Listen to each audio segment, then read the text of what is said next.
Welcome to the show. In this one, I have a conversation with radio and podcast host Alexis Salee.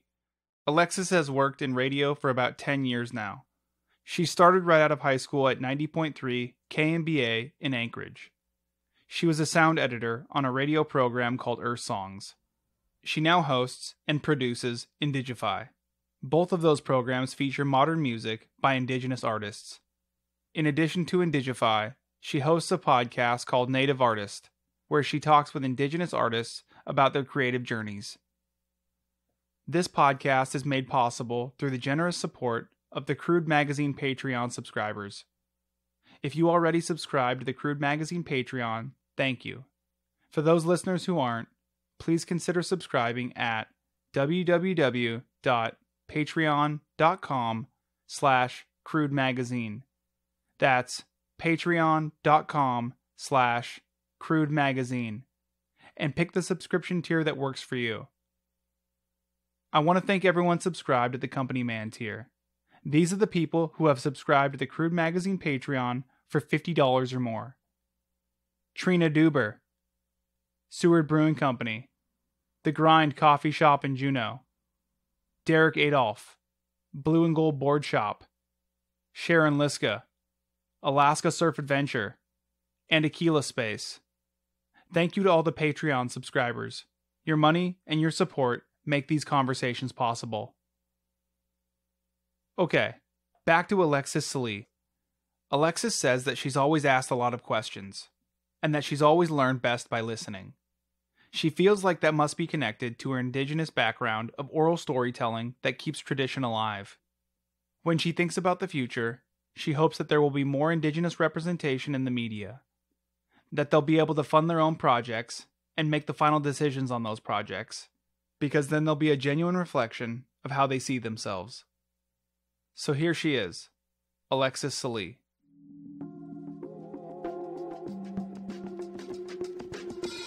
This red light right here, it means we're recording. Okay, fire it up. Crude Conversations. Listen more, then you talk. Go to work! It's funny how the longer that you're in audio, the more audio equipment you acquire. Right. Yeah. Everything.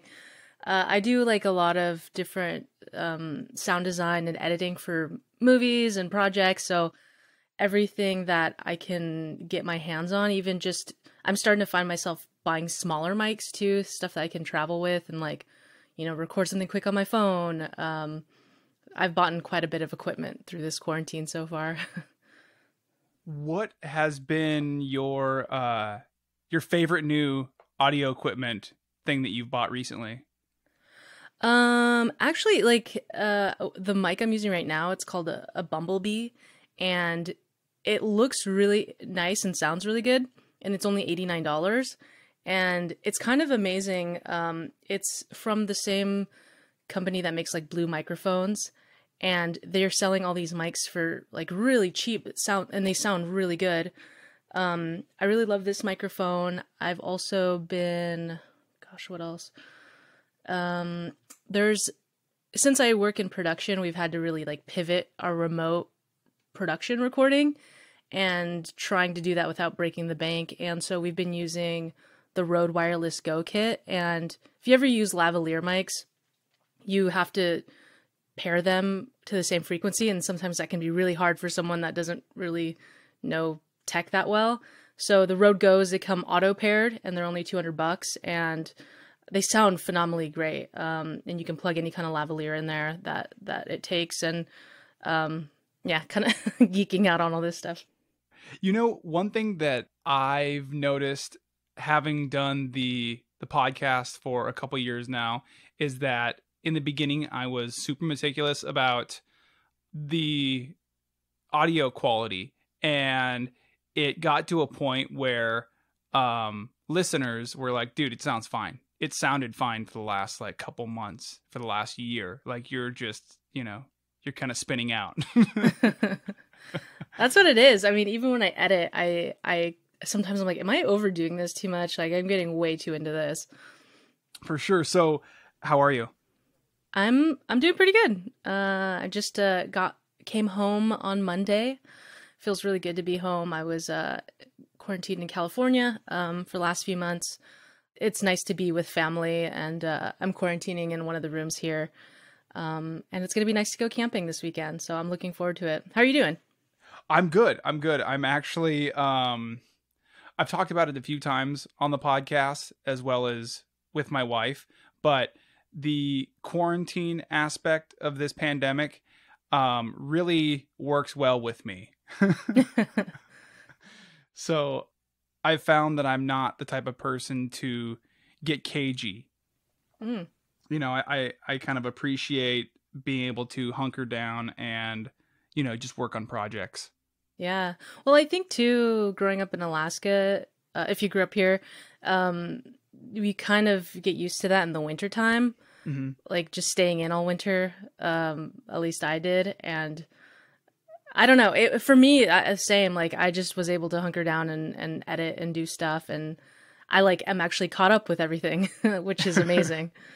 For sure. I feel like that if you are the type of person, or if you're like the type of person that I am, and it kind of sounds like you are, where you have this ongoing list of chores for yourself, and once it starts piling up too much, you start getting like anxiety, you know. And so when you have times to when you have moments like now where you can really, like I said before, hunker down and really start working on it and making your way through it and crossing them off that list, it feels really good. Oh, absolutely. Just getting to the end of this season 1 of our podcast, and I work full time and also have, you know, other projects I do, like sound design and editing for, you know, different independent projects, but also work a full-time job for LinkedIn. And and so I was like so looking forward to wrapping up this first season, because it's been a lot, but also I think the quarantine really helped me focus on just doing what I needed to get done. Mm-hmm. So as a host of your own podcast, do you enjoy the whole interview process? Like doing the research, writing the questions, and then doing the actual interview? I do. In general, I've always seen myself as a listener, and just in everyday kind of conversations, I'm always asking people questions. I always feel like I'm interviewing people just because I'm so interested in different aspects. And especially for this podcast that has to do with Native artists, just I love hearing the story, people's, you know, journey into whatever art they're making. And I just always have so many questions for people. So I really enjoy it. Yeah. Do you write your questions down beforehand? No, I don't. You just freestyle them. I do freestyle them. I will read about, you know, them. There's a reason why I selected someone to be on it, and am thoroughly interested in like the work that they do. And it's just, yeah, I really like it to be organic and surprising, and just really a big part of me, you know, you listen to like NPR and a couple of those bigger like Serial that are very like scripted, which I really enjoy, but I'm not really that kind of person that wants to be super scripted in that way. I love an organic conversation, just as we are, you know, now. Mm-hmm. Not to put you on the spot or anything, but if I was your guest right now in this moment, what would you ask me just on the spot? Well, just what I know about you. You know, we met when we did the was it like the Media Institute? We were in Fairbanks, and we were able to do like this training course for Native youth. Mm-hmm. And I guess what I would want to ask you is, how did you even get into media and doing this podcasting that you're doing? And you work for the Teen Media Institute, right? Yeah, the Alaska Teen Media Institute. I'm a youth mentor there. Yeah.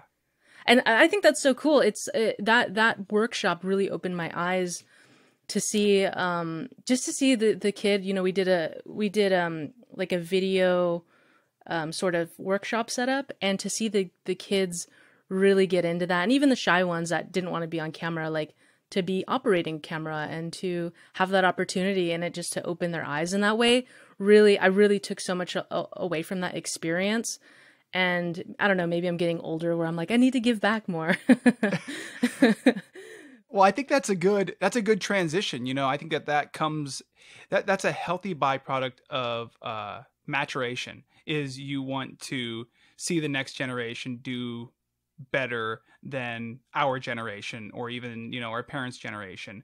Um, but to your point about even the kind of quieter students, and how they interacted with that whole workshop, one thing that I was thinking of is your setup. Your crew's setup was you had a table, you had two chairs, you had the students interviewing each other, but then in addition to that, you had maybe the quieter students on the periphery, and they were able to watch, and then that's how they were able to kind of contribute and be a part of that situation, which is always really cool. Right. I mean, I'm naturally an introvert, and what got me really well, I started in radio, and the area that I found myself most comfortable was, in an editing room editing, where I didn't really have to do a ton of interacting or like perform or host, which I do now, but that was part of my growth. And I think everyone finds an area where they feel more comfortable. There was a couple of girls that were like, I want to be the host. I want to ask the questions. And there was a couple people that were like, no, I do not feel comfortable in that. And it's like, there's still a place for you, to be involved. And I don't know, it's exciting. I keep trying to brainstorm other ways that I can get more involved. So you mentioned, or we've been talking about students. How were you as a youth? Have you always been a conversationalist or a good listener?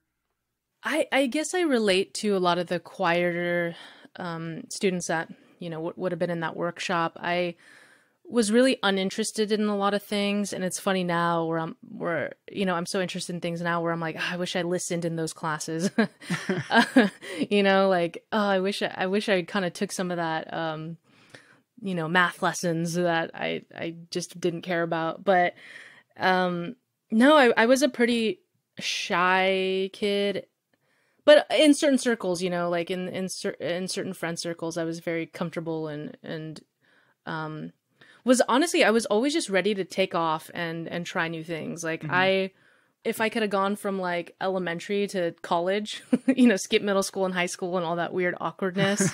Yeah. Like I was so excited to go to college and like live on my own and like just explore the world. I grew up in Anchorage, and I was always just ready to see what else was out there. So I moved away at 19 and went to the farthest place. I went from Alaska to Florida.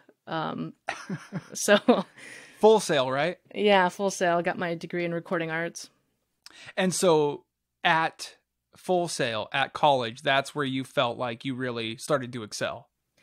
Well, I excelled, I think, right after high school. I had an opportunity to work at KNBA here in Anchorage, and had some good mentors that were willing to just, I think you get to a place when you've worked in audio for so long, you're like, yes, anyone that wants to edit my interviews, please. And I was the one that was willing to do that. And so it was fun for me to go and edit and learn how all this works. And I've always been, like I said, I'm more of a listener. So I that's how I've always learned, is through audio or through hearing people speak.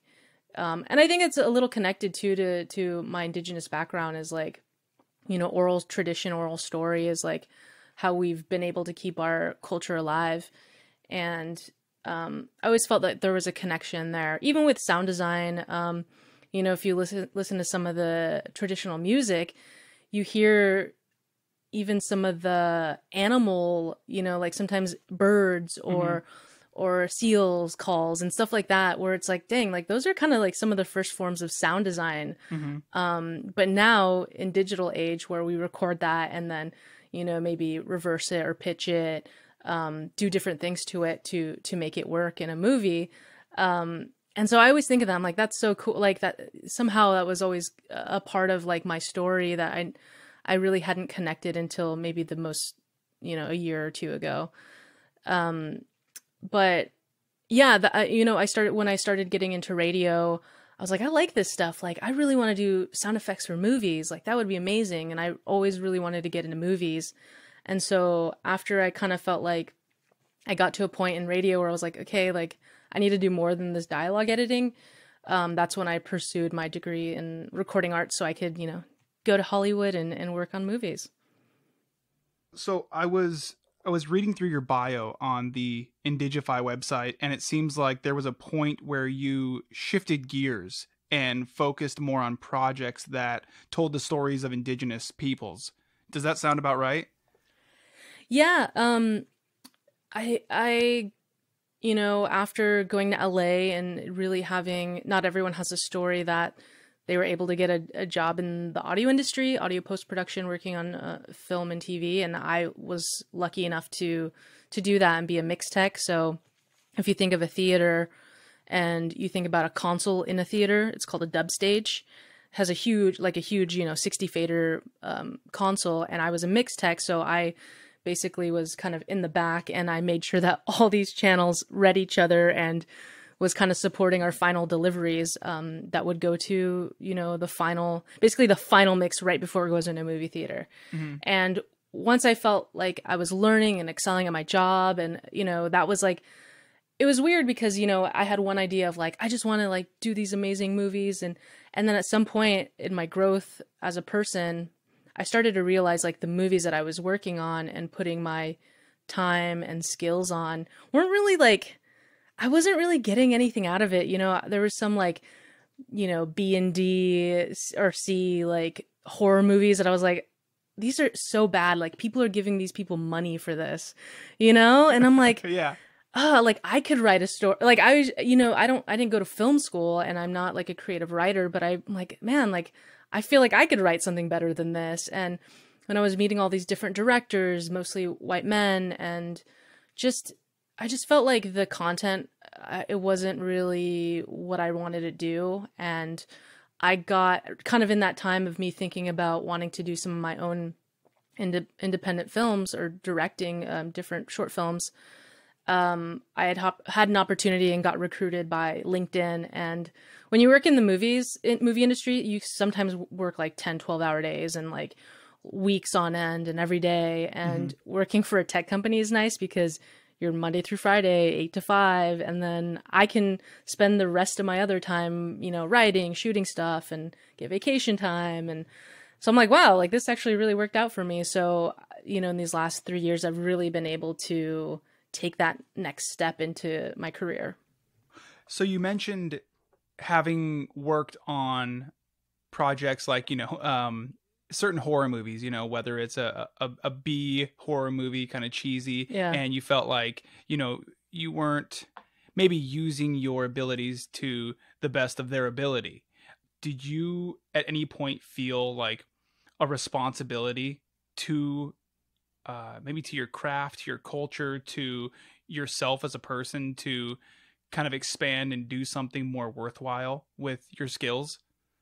I guess I didn't feel a responsibility to anyone, but what I did feel was that if I ever wanted to see an Inuit person in a big feature film, in a theater, like an Alaska Native person or, Alaska Native Inuit person, like we don't have a whole lot of people, and I felt like a part of me is like, I learned so much from these different people that worked on huge, like blockbuster films that, I took away a lot and learned a lot. And I just felt like, I don't know, maybe it was a little bit of a sense of responsibility, but I just felt like if I was ever going to see, an Inuit woman, an Alaska Native woman on the screen, that maybe I'd have to step up and start doing that.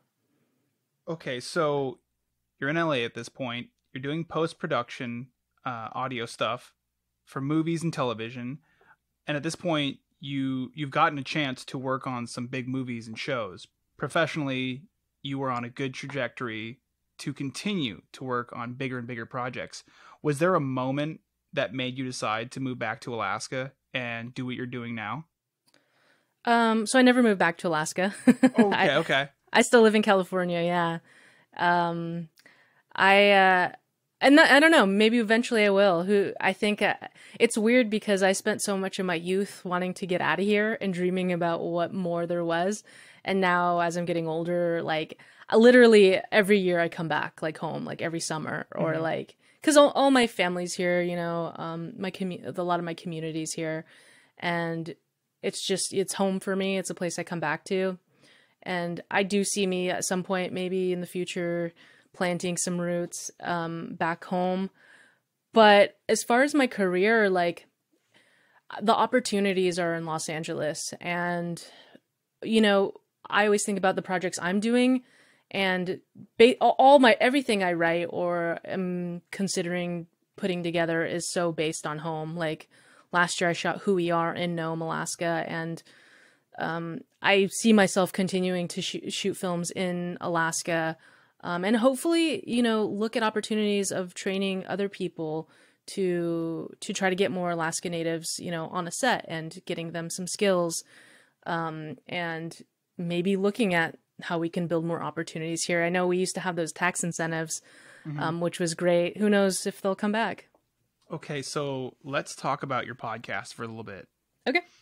Native Artist is the title of it, correct? Yes. So for listeners who might not be familiar with it, how would you describe it? So Native Artist Podcast really came from an idea of having these really great conversations with other creative natives out there. And really just like, you know, as I said, I always ask people questions, and I'm always so curious about their journey. And I just had so many great, like, insightful conversations with people, and thought about, like, wouldn't it be great to put a mic on this and hear about your journey and hear about, like, how you did it, and hopefully inspire others to, you know, maybe get into this industry, because we are so, you know, there's not a ton of representation for Indigenous people in, like, every sector. So it came from speaking to some filmmaker friends and how inspired I was from hearing from them, and the what they were willing to share about their own journeys, and then wanting to expand it to fashion designers and carvers and painters, and really see how they look at this world of working in a kind of like this Western world of like the business of art, but also like how do we ground that in our Native identity, and how do we do it like in a good way? So that's kind of where it came from. And, you know, I put together like this roster of people that some I knew, some I didn't know, and spoke to for the first time. But every episode I've gotten something out of it that was just so inspiring. So it's been fun. Off the top of your head, what episode kind of sticks out to you right now? Well, like I said, like there's something I took from everyone. Like the two things I can think of right now is like Drew Michael, who's from here in Anchorage. He's a carver, and he talks about how he can look at every one of his carvings and remember where he was in that moment in his life. And you know, how that journey can kind of play a part in how you create something. And it's almost, you know, it's like a photograph almost, or like, you know, journaling or something. It's a really beautiful way to capture a moment of time. Gnu, who's a fashion clothing line in Portland, they are two doctors, like full-time doctors. And then they were like, you know, we spend so much time in this one side of our brains, we want to also like feed that creative side of ourselves. So we started a fashion label. I was like, oh my God, aren't you guys busy enough? But they talk about how like Eric, he really talks about denim, because all their products are denim, and how denim is a romantic fabric because it tells a story.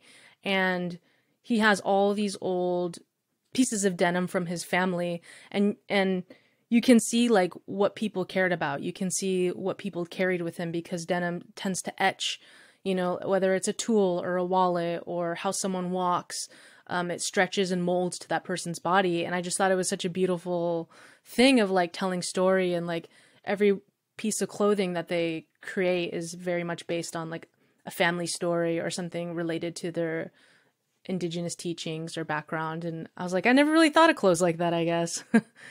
Which is pretty cool. For sure. You know, something that you just mentioned that I really liked is you find out what people care about. And I think that that is kind of a fundamental part of being a good listener, is you find out things about people that you otherwise would have no idea. Right, exactly. Has anything really surprised you about what people care about?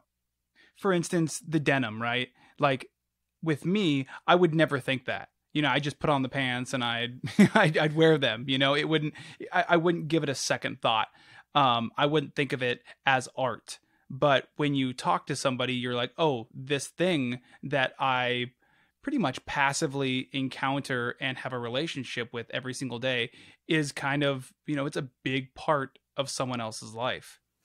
Yeah, I mean, I think that's the probably the episode of them all that I didn't really, that it kind of educated me on denim in general. Like, it's something that I never thought about either, and was really beautiful to hear about, and to hear how the passion that they talk with it about these different kind of clothing, different pieces of apparel they create using denim to tell story. And yeah, that I think that was probably the most surprising episode for me. Does it ever surprise you how honest your guests can be?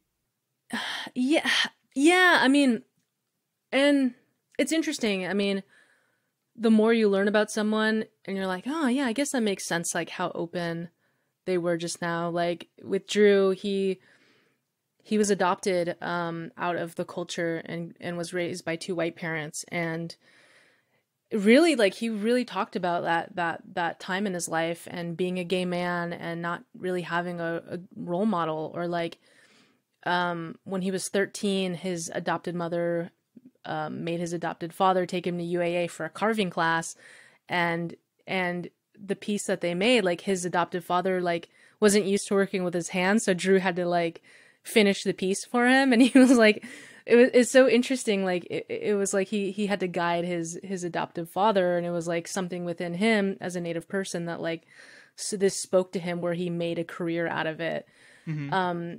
And yeah, just telling like really personal stories is I mean, I think that's what makes it worth it, to hear people open up and to hear this side of someone that is so intimate, and them letting us, do that.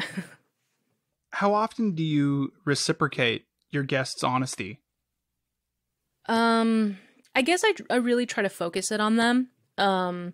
So, I always try to relate, but I also feel like I don't want to, there's a part of me that's like, doesn't want to be selfish because this is their moment. Mm-hmm.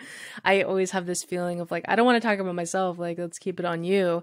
And I think people usually feel comfortable, like when you're in a moment of telling your story, that it kind of just can carry on. Like, I haven't really had anyone turn it on me. So, I think that I instinctually, at times, not all the time, but I'll share an anecdote about my life, or I'll share a story. And I think that by doing that, it also helps the guest kind of be in this kind of like a safe place, for lack of a better term. Right. It's like, oh, okay, like you're reciprocating, and I'm telling this extremely personal, vulnerable story. So I guess that's a positive repercussion that I have found with being reciprocal with your guest.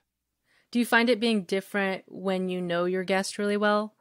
Because that was kind of something for me. Like the first two episodes, those are like people I've worked with, and we've had, this is kind of where the foundation of the podcast started, is like projects where we've been on long drives and we've been really talking about like our lives and our journeys and all that stuff. So it's like they know a lot about me. Mm-hmm.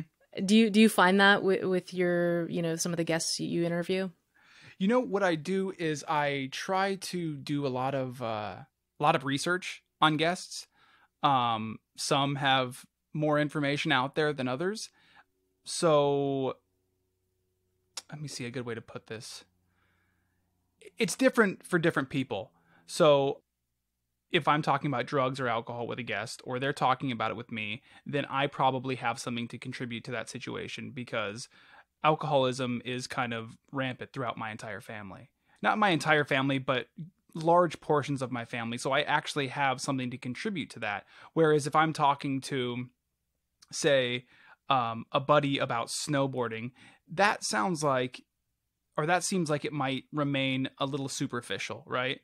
So it really depends on the subject that we're talking about and if I have anything to contribute to that subject. I think that's the best way to put it. Right. Yeah, I think the biggest one through this podcast specifically, and actually, I mean, even the regular weekly show that I do for radio, it's like identity is such a huge one that we all face because, you know, as generations move on and on, we're going to be a little bit more mixed, and I'm half Mexican, half Inupiaq. So, like it's a weird place, and like not knowing where you stand. And I mean, like sometimes you feel like, which community do I belong to? And it's like, I belong to both, or, you know, trying to find yourself within that. And that's a common thing I see when I speak to a lot of people, is just trying to find your identity as a person. Do you feel like your identity and your culture help inform your questions and your understanding of your guests? I do. If it's different, you know, I've talked to some people that they grew up very connected, grew up on the reservation or the reserve in Canada or a village. But, you know, as an urban person that grew up in the city of Anchorage, and, you know, it's weird. Like I was thinking about this the other day. I was like, I grew up in Anchorage, never knowing that I was on native land, you know, like it was just something that my family, we never spoke of. Like, you know, I knew about traditional songs and like dances and, you know, had cuss bucks and stuff like that. But I never acknowledged that I was on native land, and that's where I grew up. And it was so interesting to me, because land and where you come from is so important, but it was never anything that I knew or acknowledged. And I grew up with a ton of shame. You know, I grew up in Eagle River and Anchorage, and I always identified with being Mexican because it felt like there was a stigma. And it took a while for me to really start identifying as Alaska Native or Inupiaq. And I just see so much joy in like the youth that are coming up now, where it's like, you know, I can't speak for everyone, but it seems like they're very much more proud than I was growing up. You know, I had a lot of white friends and I didn't know a lot of Native people, and it was just a very confusing time. And so we talk about all that, and we're able to talk about that confusion of, you know, being urban and Native, but then not really growing up with your teachings, and like sort of like these gaps of culture that you just didn't know about or didn't grow up with. You know, looking back, why do you think you had this shame about your identity? I think it's because I feel like I'd heard about, you know, people said certain things growing up. The big one is like the whole drunk Native thing, right? A lot of the homeless population was Native, but I feel like that's hyper focused because I think the homeless population is very diverse. Mm-hmm.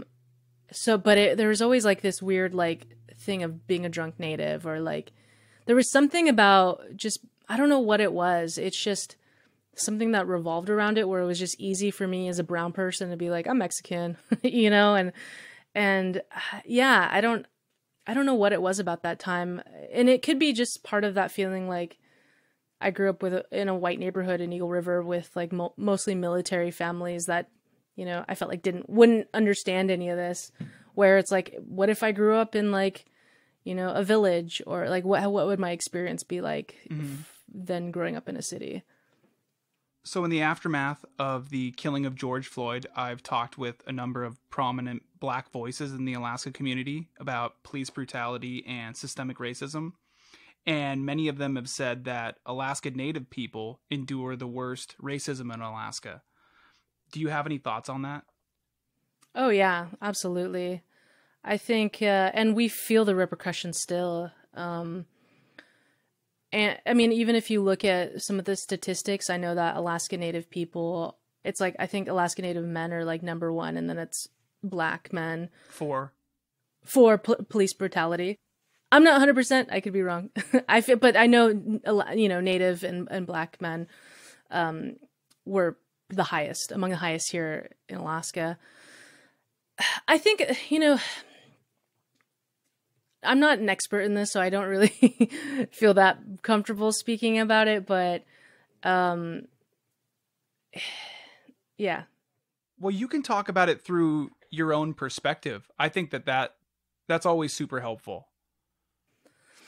Yeah, so I think it's really related to basically the history of Alaska, the trauma that has happened. And, I think that a lot of our people, a lot of our youth especially, and my family's very much been affected by this, seeing a lot of our young people getting into drugs, specifically meth and alcohol, and turning to those things because of what has happened to our people. And it's all related to our identities. In a Native environment, there was a place for men. Like, they were our warriors. They were the hunters. They had a place. And moving into this Western world, I see a lot of young men, just talking from my own family, like some of the young men in my family are lost and they don't really know their role in society. And they turn to those things. And when they start turning to drugs, alcohol, maybe stealing, certain things that have led them on a path because of the historic, hurt that has happened to our people, the trauma that has happened to our people. Mm-hmm. Then when you bring in the police having to continually deal with certain things like that, it's not a relationship I feel like that is going to work out, and they're going to constantly be seeing these people and wanting to deal with it. And sometimes that's them trying to really try to enforce certain things where it's like, we need different kinds of support for our people versus locking them up or, going kind of like overpowering them and doing certain things that I don't think anyone should do to certain, to any other person. But I think the biggest thing is like, we really do need better response in our community for drug abuse and mental health. Like there's so much, I feel like mental health is such a huge one. Well, especially here. I mean, we were talking about the isolation. We were talking about quarantining at the very beginning of this, right? And how, or at least I was saying that it really meshes with me, right? And I think that maybe my brain works in a way where isolation is okay with me. Whereas I know some other people, my brother, for instance, like he has to be constantly moving. He couldn't do the quarantine. He had to constantly be out on his four-wheeler or whatever, right? So I think that when you really coop up those types of people, it affects them differently because there is so much biodiversity in humans. Absolutely. Yeah.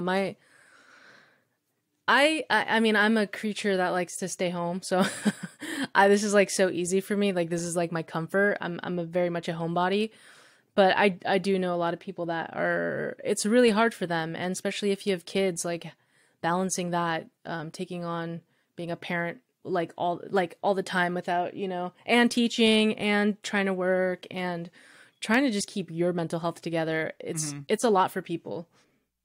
So I wanted to ask you this question that I'm still trying to kind of formulate in my head. And it has to do with you growing up in a white environment and, like you said, being ashamed of your Alaska Native heritage.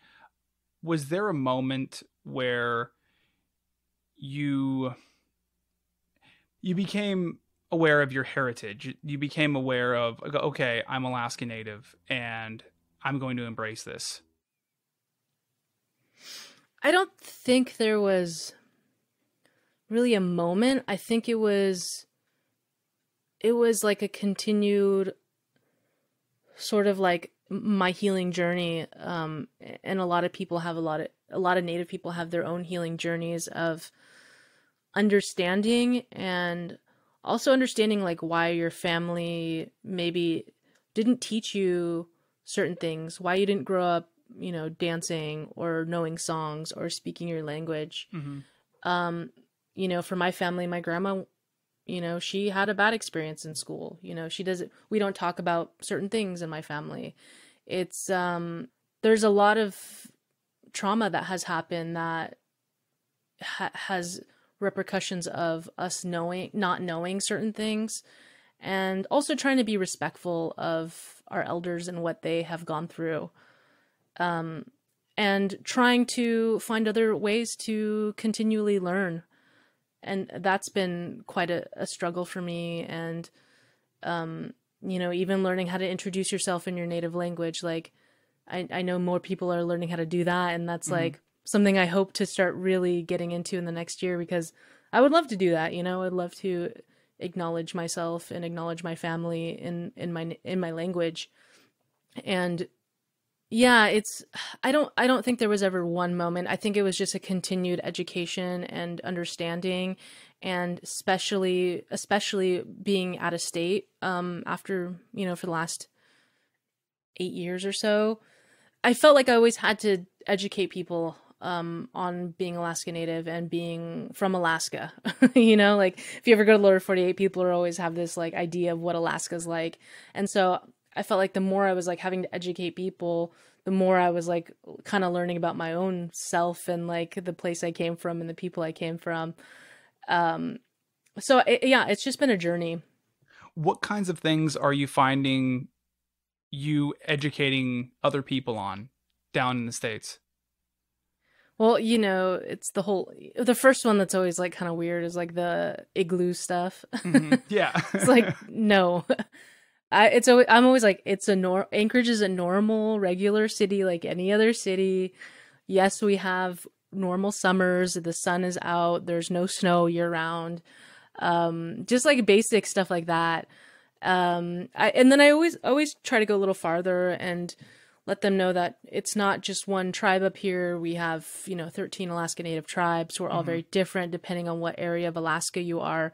Has to do with what a lot of like the traditional clothing looks like, or the food, or your different stories. You know, like Athabascans maybe they have like moose hide, and probably stories around like more interior animals, where my family came from on the coast is more marine mammal based, and we like muktuk and seal and stuff like that. So, and every you know, tribe and area of Alaska we're all so different in one state, you know? So I always just try to take it up a notch for people to really educate beyond sort of like the normal facts. So earlier you pointed to how young Alaska Natives are starting to embrace their culture more. Why do you think that is? Why now? I mean, the first time I really started seeing it was with the global warming and wanting to step up. I think that, you know, our grandparents were maybe a little bit more shy because of what has happened. And then that next generation of like our parents, and some of those parents being able to teach more of their kids to be proud, and learn. And I think there has been, you know, at least when I was in high school, I remember there being like certain native classes that you can take to learn a little bit more about the culture. And I think there's been a little bit more services and education around like our culture that, you know, I hope has been helping people feel proud of who they are. And yeah, I mean, also with social media, I think that's a big one. You're seeing like more Native influencers, especially like in the Lower 48, and different clothing lines, that is like exciting. And you can see these representations of people that are proud of their culture. And I think that's a big one too, is just kind of, you know, following different Native people that are doing great work in their community and inspiring youth to thrive in their own community. What I was kind of hearing, and I really like, is it's about visibility. Right. And that when you see somebody who looks like you doing cool things or doing things that are a part of your culture and they're embracing it and they're lifting it up and they're spotlighting it, it makes you proud of your own heritage.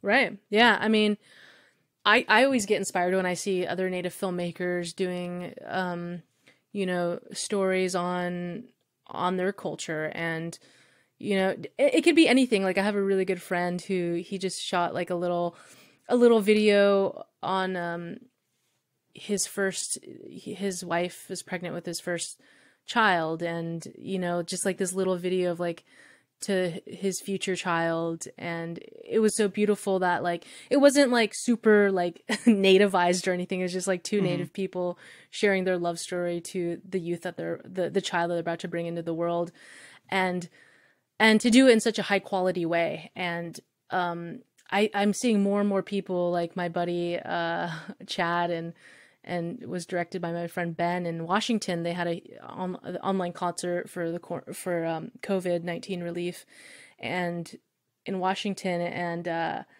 it's called the All In Washington or All In WA, and they shot a piece for that. And on that same bill that all these people were watching, was like Macklemore and Ty Segall and a couple of like huge artists, Brandy Carlisle, and then they had a piece in there which was like talking about being from that land and surviving, and it was just like, and it was so well done, and I was like, this is beautiful. Like you can see like how we can blend into kind of this mainstream world, but really kind of like indigenizing these spaces more, which is really beautiful. So you said nativized. What does that word mean? Indigenized. Before that, you said nativized, like something that is nativized. And how I interpreted it was maybe something that is Native culture that is represented in a way that is negative, or it's a negative way to represent it, and that it's counterproductive. I said nativized? Yeah. Okay, maybe you didn't mean to say it then. I was like, what? Like, oh, I know. When you get talking and then you're like, oh, I said that. The thing is I really liked it, and that the way the way that I interpreted it in context is when, say, like, I don't know, some major white actress all of a sudden wears a headdress and is like appropriating culture, and you're like, okay, that you're not doing it right, Right. No, yeah. Maybe I did say nativized. Well, yeah, nativized in like the way that exactly like sometimes people that are not native, and this is a thing of like a little bit of a form of extraction in art too, is like going into a community and capturing people. I have this.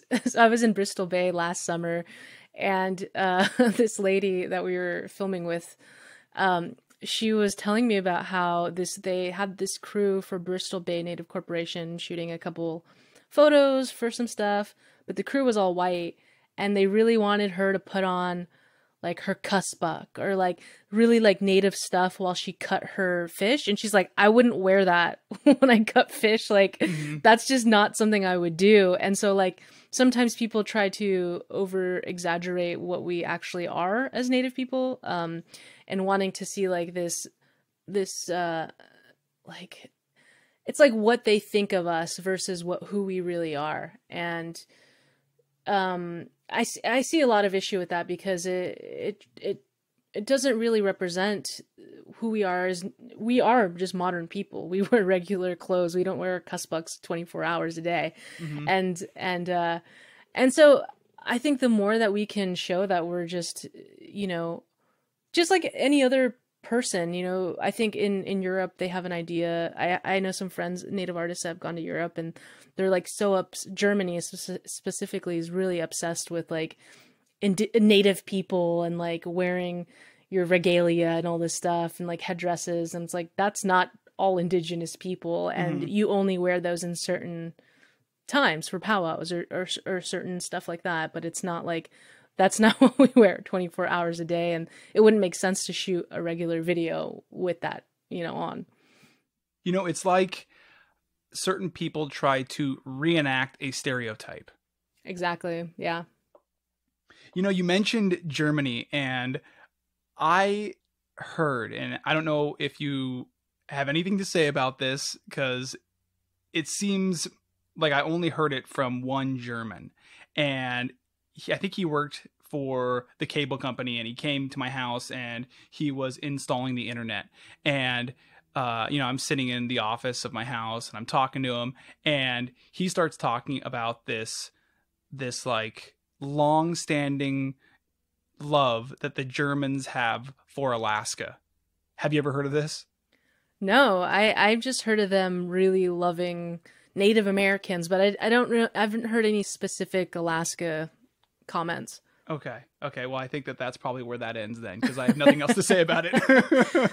Well, it's funny because when I talked to Eric and Amanda of GNU, they talked about going to, I think it was China, and there's so much like native extraction of culture in China, and a lot of it, he was telling me, like, a lot of it starts around like a Chinese man who was blessed by the Navajo people, and allowed him to make these different Navajo jewelry, and so they sell all this Navajo jewelry in China without any native people for miles, like not one native person involved. And he's like, it makes me so upset because I know amazing like silversmiths and like amazing jewelry makers, and they're struggling to get by, where like these people are taking someone's culture and like making all this money off of it. And it's super sad. Yeah, it's frustrating. I would imagine that is definitely frustrating. I felt like I had a question there, or I had a comment. I do that too. It's like I'm right there. You know what's funny about a conversation is, especially when it's a good conversation, is like your brain is moving a million miles an hour. You are trying to hang on to every last bit of kind of your guests' like words. You're like, okay, that was great, that was interesting, I want to come back to that. And so you're writing things down. You're trying to be kind of referential to the things that were happening earlier or said earlier. And then it just, I wonder how many questions are just lost in the ether of like conversations. Right. And then when you go back to edit, you're like, oh, that was the thing. Or like, I should have asked more about that. That would have been cool. I really beat myself up in the beginning of this podcast, because I was like, okay, I want all of these to like cover everything. And it hit me. I had this epiphany one day after doing a podcast, and I was wrapping up. I was, wrapping up the cords. I was putting the audio recorder away. I was, putting the mics back in their cases. And I was like, you know what these are? Every single one is a time capsule of where that person's mind was in that moment, and it can never be recreated. And so looking at it that way, every single one is completely unique and completely special. Right. And it's interesting because, in a few years, I might come back to this and be like, oh, why'd I say that? But it's such a part of that growth of where you are in your life. And like, this is like when I was talking about the masks, like it's a documentation of this time, in a digital form. And it's all part of this beautiful story we have as creatives, Mm-hmm. I try to think of it almost like an audio journal sometimes, right? So I am reaching out and talking to people like yourself who I find interesting, and I want to ask questions, but also like bounce ideas off of, and also like, I don't know, like share experiences from my own life. And then, like you said, going back to it and being like, oh my gosh, like I said that's where I was in that moment. Right. I would imagine that I'm not really a journaler. This is my journal. And so I would imagine somebody who writes in a journal goes back and they look at what they wrote and they're like, oh my gosh, probably have the same response as we have to old recordings. Right. I always think I want a journal. Like, I'm like, I bet it would feel really good. But the thing that takes me away from journaling is like someone going, like finding it and looking at it. And like, that's so embarrassing to me, where it's like audio, it's like, no one can really just stumble upon my drive, like I got that thing locked up, but I'm so embarrassed for like someone to like go into my journal and like see my thoughts. Like I think about myself like in high school or something, or like what I wrote in someone's yearbook, and I'm like, why did I write that? It's so embarrassing. That's awesome. That's such an old school fear, like of your brother or like your best friend, like finding your journal, Right. or your parents, and all of a sudden they're making fun of you.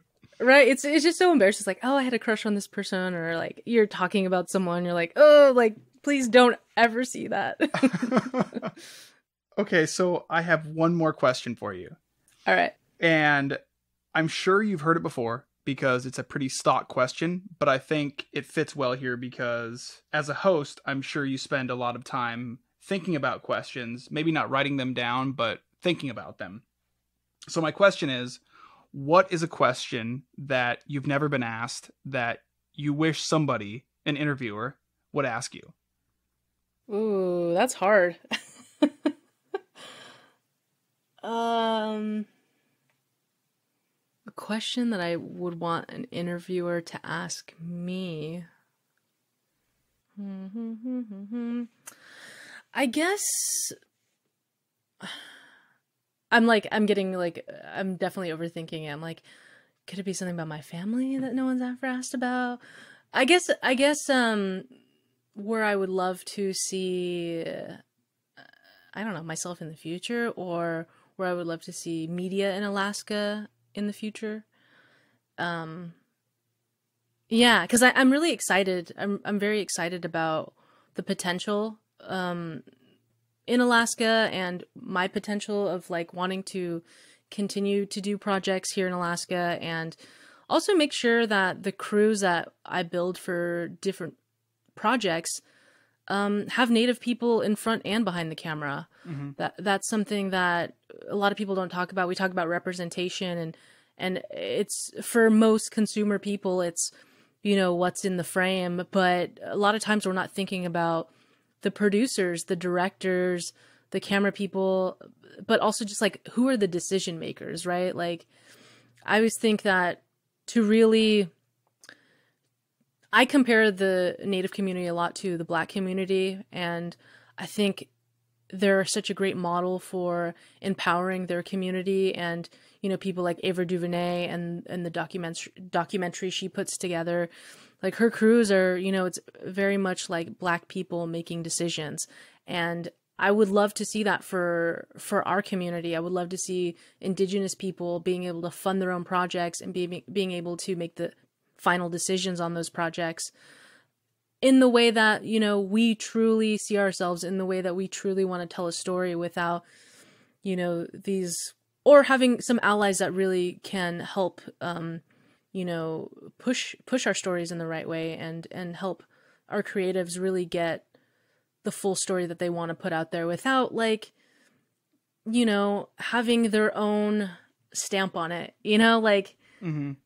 I think that's where I would love to see the future of film and media go. You know, I think that would be great. I think that what I'm reading into that is that the more authentic the media can be, depending on its like regional place of birth, the better it will be. Right. Absolutely. I just think, you know, I worked on this film last year, a little short film, and it was in Portland, but our whole crew was Native people, and it was just like so cool. Like, and I think there's more power in, like, you know, I can teach someone how to hold a mic. I can teach them about mic placement and what phantom power is, and leveling, and what to look out for. And, you know, like, I can teach people those. It's just us having the patience to do that. And if we don't start fostering these young people to come into this industry, we're never going to see any change in representation. And you know, just to empower our youth, like, you know, we still have huge suicide rates and mental health issues. And, like, for me, if I didn't have that drive to just want to work in film, or like do stuff and like create, you know, I could easily be in that position. I think people finding their drive is so important, and what keeps, like, me going every day. And so if I can, you know, foster some of that talent a little more, like, I think it'd be a very exciting future for our community. Absolutely. I think that's great. I think that in my experience, like technical wherewithal is always second to a person's personal experience. So like what do they bring to the table outside of I know how to work Audition. I know how to, make an image in Photoshop. Like Right. what are you bringing to the table that can add value to maybe value and culture to this project? And honestly, just the authenticity of it, I think is always what makes me gravitate towards something. Right. And then it goes back to when I was talking about working on those terrible horror movies. Like, it's like, I think our native youth could write better stories than these terrible movies. They're shot well, but there's no good storyline. Like the content's trash. And so it's like, okay, if this person has the opportunity to like be in this dub stage and mix their feature film, like there's totally like hope for us. Well, I have to admit that I love terrible horror movies. There's a place for it. Yeah, for sure. Well, I think that's all my questions for you, Alexis. Awesome. It's been fun. Yeah, this has been great. And keep doing what you're doing with the podcast. It's really awesome to see the stories or hear the stories that you're helping share. Yeah, it's been a fun ride, and we'll see if what happens with season 2. I've gotten a couple new exciting ideas. I'm really into like branding and the look and all that stuff. So we did some really cool promos for this one. So I'm always looking at the full picture. So we'll see what happens in season 2.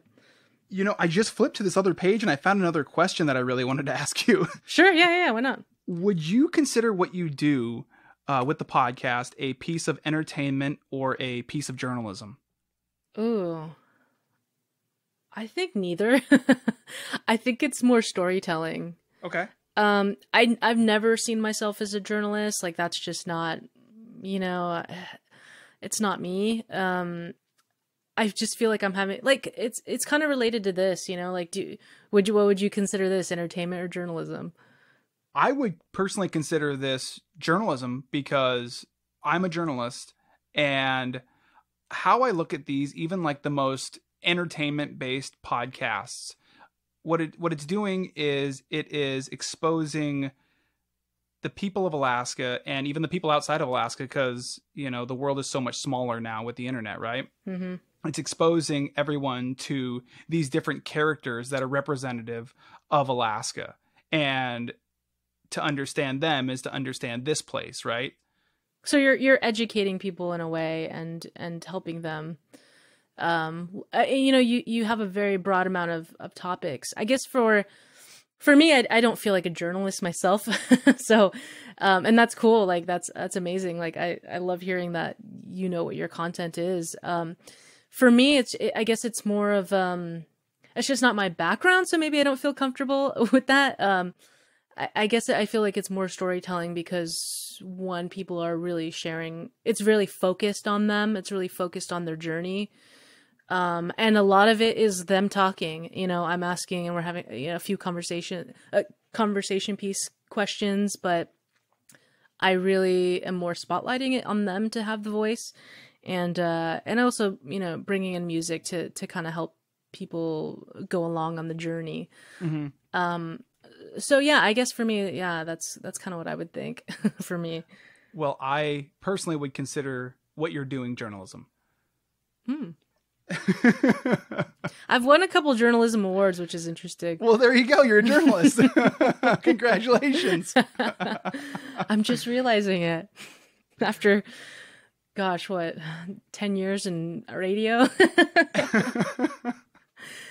No, I mean, because I, working for what used to be called Earth Songs with Cheyenne, and then it becoming Indigify. It was music based, and I was, every episode I talked to a musician. So to me, that's entertainment. And then this one, I guess this is a little different. So maybe it is journalism then. So do you agree that you're a journalist now? I don't want to commit to it, but I'm kidding. Okay, maybe next conversation. All right. Well, Alexis, this has been really awesome. Yeah, it was good to connect with you again. And we were briefly spoke in Fairbanks, but I'm glad that we were able to speak a little bit more now. Yeah, absolutely. And you have a great day. Thanks. Thanks for having me on.